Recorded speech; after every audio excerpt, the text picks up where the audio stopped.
Oke, assalamualaikum warahmatullahi wabarakatuh. Selamat pagi. Oke, jadi hari ini kita ketemu lagi di pelajaran kimia materi sistem koloid.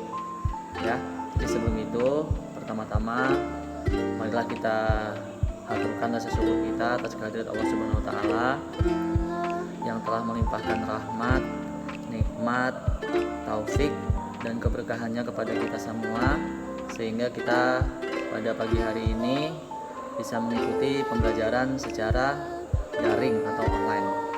Salawat serta salam tak lupa selalu tercurahkan pada junjungan kita Nabi besar, Nabi agung, Nabi Muhammad SAW yang telah membawa kita dari zaman kegelapan menuju zaman yang terang benderang seperti saat ini, dari zaman jahiliyah, dari zaman kebodohan menuju zaman serba pintar seperti saat ini.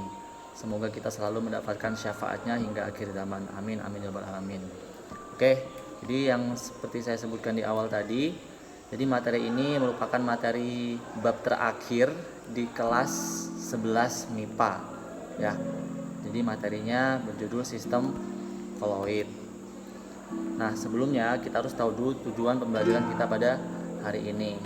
Jadi tujuan pembelajaran pada hari ini diharapkan kalian sebagai peserta didik dapat menjelaskan mengenai apa itu sistem dispersi ya. Kemudian yang kedua, dapat mengelompokkan berbagai jenis-jenis sistem dispersi. Jadi ada dua topik utama pembelajaran kita pada pagi hari ini. Yang pertama menjelaskan mengenai sistem dispersi, definisi dan sebagainya. Yang kedua, pengelompokan jenis-jenis sistem dispersi. Oke. Ya, jadi sebelum kita masuk ke apa itu sistem koloid, kita harus tahu dulu apa itu sistem dispersi. Karena apa? Karena sistem koloid itu merupakan bagian dari sistem dispersi, ya. Ya, sistem dispersi. Jadi kalau kita definisikan, sistem dispersi adalah suatu zat yang dicampurkan dengan zat lain. Nah, ini sebenarnya kalau kita telaah sedikit, ini sebenarnya sudah sempat kita singgung di materi awal-awal pada saat kelas 10 MIPA tempo hari ya.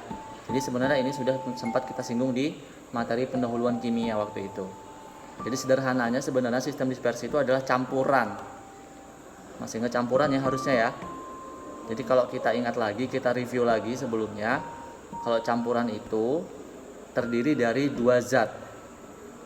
Dua zat itu apa? Ada pelarut dan terlarut ya. Ada zat pelarut dan zat terlarut. Sama, sistem dispersi itu sederhananya adalah campuran. Karena sistem dispersi ada suatu zat yang dicampurkan dengan zat lain. Sama sebenarnya. Campuran adalah zat terlarut yang dicampur dengan zat pelarut ya. Kalau kita ingat lagi, campuran waktu kelas 10 kemarin itu ada dua jenis. Ada campuran homogen, ada campuran heterogen. Masih ingat ya? Kalau campuran homogen itu ada kata-kata homo di situ. Kalau ada kata-kata homo itu berarti satu jenis ya, sejenis sudah jadi satu. Kalau kita definisikan, campuran homogen adalah campuran dari dua zat atau lebih yang sudah tidak bisa dibedakan mana zat pelarut dan zat terlarut. Itu homogen. Ini dua zat yang dicampurkan. Setelah dicampurkan sudah nggak bisa dibedakan tuh dari dua zat tuh mana yang pelarut, mana zat terlarut. Itu untuk campuran homogen. Untuk campuran heterogen kebalikannya, sama-sama campuran dari dua zat tapi masih bisa dibedakan mana pelarut, mana zat terlarut. Itu kalau kita telaah lagi waktu kelas 10 MIPA waktu itu ya. Campuran itu ada dua, campuran homogen dan campuran heterogen. Nah, sama halnya dengan definisi campuran, sistem dispersi itu juga ada terdiri dari dua jenis. Disebutnya medium pendispersi sama fase terdispersi. Ya, kalau campuran itu terdiri dari zat pelarut dan zat terlarut. Kalau sistem dispersi itu sama aja sebenarnya ya. Terdiri dari medium pendispersi sebagai pelarutnya, kita katakan seperti itu, dan terdiri dari fase terdispersi atau zat terlarutnya. Nah, itu untuk pengertian dari sistem dispersi. dispersi. Sampai sini mungkin bisa dipahami ya. Oke, supaya lebih paham deh, sekarang kita masuk ke bagian contohnya. Kalau di kelas 10 MIPA kemarin, campuran kan ada dua tuh. Ada campuran homogen sama campuran heterogen. Kalau campuran homogen, contohnya apa? Masih ingat nggak? Campuran homogen berarti campuran yang sejenis. Contohnya, kalau kita ingat lagi nih ya. Ini kita masuk ke bagian contoh. Ini anggap aja gelas kimia 100 ml ya. Gelas kimia 100 ml. Kemudian kita masukkan air sebanyak setengahnya, 50 ml.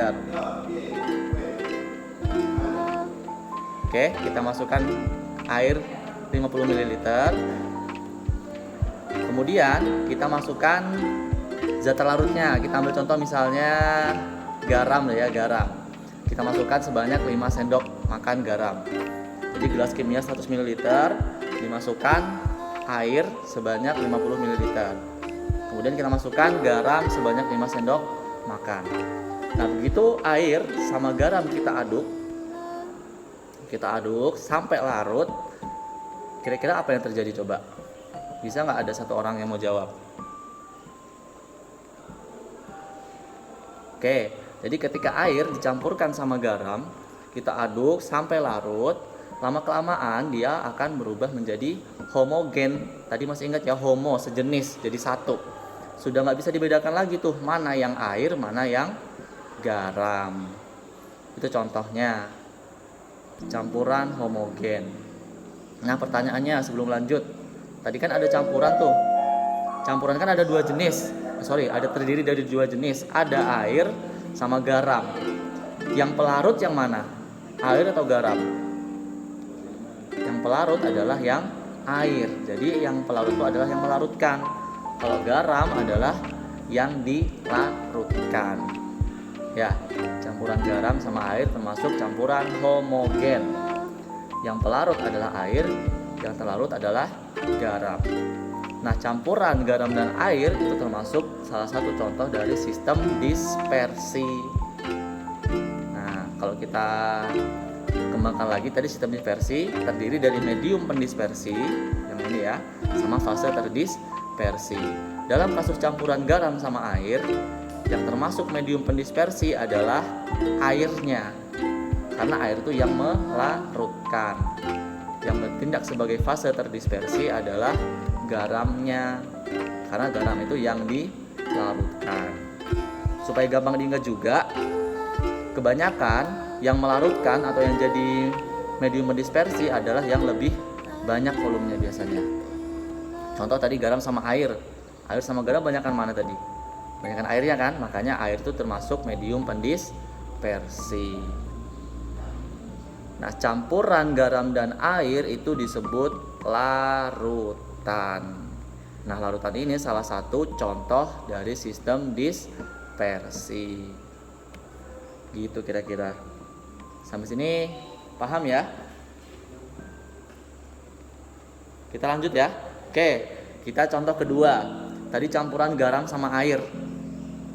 Sekarang campuran pasir ditambah air. Nah, kalau campuran pasir sama air yang bertindak sebagai medium pendispersi yang mana? Medium pendispersi ada yang melarutkan, yang bertindak sebagai zat pelarut. Biasanya volumenya lebih banyak. Berarti yang air. Sedangkan pasir bertindak sebagai fase terdispersi. Nah, sama kayak tadi ya, misalkan kita ambil gelas kimia 100 ml tuh. Kita masukkan air sebagai medium pendispersi sebanyak 50 ml. Kalau tadi kita tambahkan garam, kalau sekarang kita tambahkan pasir. Begitu kita aduk, apa yang terjadi? Kira-kira larut gak kayak di awal tadi garam sama air? Gak akan larut. Jadi begitu diaduk, tetap masih bisa dibedakan mana pasir, mana air. Karena campuran pasir dan air contoh dari campuran heterogen. Masih bisa dibedakan mana pelarut atau mana medium pendispersi, mana zat terlarut, mana fase terdispersi. Nah, campuran pasir dan air itu disebut suspensi. suspensi juga merupakan contoh dari sistem dispersi. Nah, jadi selama ini dari kelas 10 sampai kelas 11 kita tahunya sebenarnya sistem dispersi itu ada dua. Ada larutan, ada suspensi. Nah, sekarang di kelas 11 ternyata ada lagi nih tambahan, namanya koloid. Apa itu koloid? Nah, ini ya supaya kita bisa bedakan. Jadi sistem dispersi itu ada 3 jenis. Ada larutan sama suspensi. Yang ketiga itu yang kita pelajari hari ini adalah koloid. Supaya bisa lebih paham, kita telah lagi perbedaan dari ketiga jenis sistem dispersi ini ya. Oke, jadi sistem dispersi ada 3, ada larutan, koloid, dan suspensi. Kita bedakan berdasarkan 4 kategori ya, berdasarkan ukuran partikel, berdasarkan fase, berdasarkan sifat, sama berdasarkan penyaringan, filtrasi ya. Oke, kita bahas berdasarkan ukuran partikelnya. Untuk larutan ini karena dia sudah menjadi homogen ya, apalagi setelah larutnya itu kalau sudah diaduk, sudah larut, nggak bisa dibedakan lagi. Jadi ukuran partikel itu sangat kecil. Ini salah ketik ya. Jadi yang benarnya kurang dari 1 nanometer. Jadi 1 nanometer itu sekitar 10 pangkat -7 cm. Jadi ini kurang dari 0,0000000 cm, saking kecilnya ya. Jadi kurang dari 1 nanometer yang benar ya untuk larutan. Langsung kita ke suspensi ya. Untuk suspensi, ukuran partikelnya itu lebih dari 100 nanometer. Kalau larutan itu kurang dari 1 nanometer, kalau suspensi itu ukuran partikelnya lebih dari 100 nanometer. Jadi masih bisa dibedakan tuh partikelnya besar kan. Tadi contohnya air sama pasir. Partikel pasir itu masih besar, masih bisa dibedakan. Ya, masih bisa dibedakan karena sifatnya heterogen. Larutan kurang dari 1 nanometer, suspensi lebih dari 100 nanometer. Nah, koloid ini berada di antara larutan dan suspensi. Jadi ukuran partikelnya itu berkisar antara 1 sampai dengan 100 nanometer. Jadi emang sifat koloid ini biasanya di antara larutan sama suspensi ya. Itu untuk berdasarkan ukuran partikel. Nah, sekarang perbedaan dari ketiga contoh sistem dispersi berdasarkan fasenya. Nah, untuk berdasarkan fasenya ini sempat kita bahas tadi sebenarnya. Untuk larutan itu sudah menjadi satu fase karena sudah menjadi homogen. Maksudnya gimana? Kita jelaskan pakai contoh tadi ya. Air sama garam ketika dilarutkan sudah larut tuh jadi satu. Sudah nggak ada lagi tuh mana air mana garam, sudah jadi satu, yaitu larutan garam. Makanya disebut fasenya satu fase, sudah menjadi homogen. Sedangkan suspensi karena masih bisa dibedakan mana pelarut mana terlarut, maka dia berdasarkan fasenya masih terdiri dari 2 fase karena dia heterogen ya, masih bisa dibedakan mana itu pelarut, medium dispersi, mana itu terlarut atau fase terdispersi. Nah, untuk koloid itu seperti yang awal tadi ya, berada di antara larutan sama suspensi. Secara makroskopis, ada yang tahu makroskopis? Secara makro ya, secara kasat mata deh kita bilang. Secara kasat mata itu kelihatannya seperti satu fase, sudah jadi satu. Tapi secara mikroskopis, kalau mikroskopis itu sifatnya hanya bisa dilihat dengan mikroskop ya. Kalau sudah menggunakan mikroskop itu ternyata kelihatan masih 2 fase. Secara kasat mata itu jadi satu fase homogen. Ternyata kalau kita lihat dari menggunakan mikroskop masih terlihat 2 fase. Masih bisa dibedakan mana itu pelarut, mana itu terlarut. Gitu. Sekarang berdasarkan sifatnya. Berdasarkan sifatnya untuk larutan itu sifatnya stabil. Maksudnya gimana? Jadi tadi untuk larutan itu kan sudah jadi satu homogen tuh, jadi satu fase homogen. Dan itu seterusnya akan menjadi homogen, stabil, nggak akan berubah-ubah lagi. Kalau suspensi itu tidak stabil, mudah mengendap. Maksudnya gimana? Contoh ya, supaya paham. Tadi kan ada contoh air sama pasir. Kita larutkan. Kadang-kadang ada beberapa suspensi yang ketika diaduk itu sudah menjadi satu homogen, menjadi satu fase homogen. Tapi ketika kita diamkan, dia nggak stabil, lama-kelamaan akan mengendap. Ya, kalau larutan itu stabil, kalau suspensi itu tidak stabil, mudah mengendap. Ya.